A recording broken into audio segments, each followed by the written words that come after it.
Why people are leaving London. The slow collapse of a global city, London. A city where millions once dreamed of building a life. A place that promised opportunity, success, and a future. But today, over 300,000 people have left London in just 18 months. That's not a small shift. That's the population of an entire city disappearing. Every single week, thousands more pack their bags and walk away. Not tourists, not short-term visitors, but residents, families, and people who once believed this city was worth everything. So what changed? Why are so many people leaving one of the greatest cities in the world? The answer isn't simple, but it starts with one brutal reality.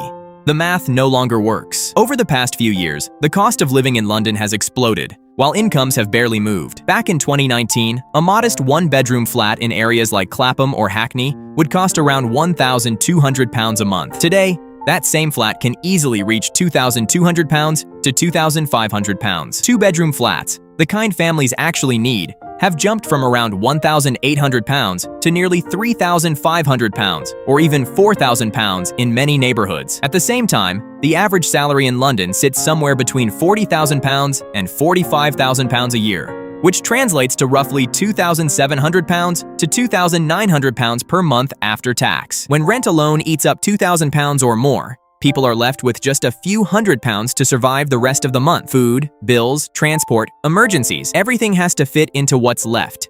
And for many, it simply doesn't. But the cost of living isn't just about money. It's also about time. London has one of the longest average commute times in Europe, often reaching 60 to 75 minutes each way. That means over 2 hours a day, more than 10 hours a week, and roughly 500 to 600 hours a year spent just getting to and from work. That's weeks of your life gone every single year. People try to escape high rents by moving further out, but then they pay the price in time and transport. Annual travel costs can reach £2,500 to £3,000, and long commutes slowly drain energy, motivation, and mental health. You're not saving, you're just shifting the cost from money to your life. For families, the situation becomes even more extreme. Raising children in London has become one of the most expensive challenges imaginable. Full-time childcare can cost between £1,500 and £2,000 per month per child, adding up to as much as £24,000 a year after tax. Finding a good public school often depends on living within a very small radius, sometimes just a few hundred meters. But homes in those areas are priced far beyond what most families can afford. Private schools can cost £20,000 to £30,000 per year per child. When you combine rent for a family home, childcare, and basic living expenses, a household can easily need £6,000 to £8,000 per month just to function. That's up to £100,000 a year after tax, meaning a pre-tax income of £150,000 or more. For most people, that level of income is simply out of reach.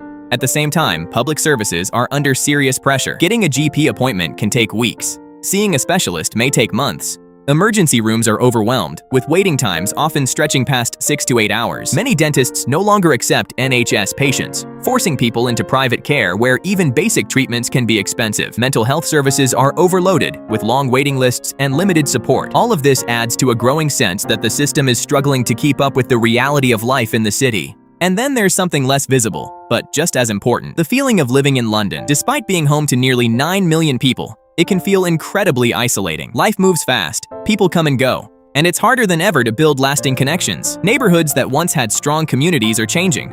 Long-term residents are being replaced by short-term renters, students, and temporary workers. The sense of belonging is fading. For many, London no longer feels like a place to build a life. It feels like a place you pass through. At the same time, the alternatives have never been more attractive. Cities like Manchester, Birmingham, and Leeds offer similar opportunities at significantly lower costs, sometimes 40 to 60% cheaper. Outside the UK, places like Spain or Portugal allow people to live comfortably for a fraction of London's cost. In some cases, rent can be under €1,000 a month. Remote work has made this shift even easier. If you can earn a London-level income from anywhere, why stay in one of the most expensive cities in the world? This is where everything begins to change. London is no longer the only option. It's no longer the automatic choice. And for a growing number of people, it's no longer worth it.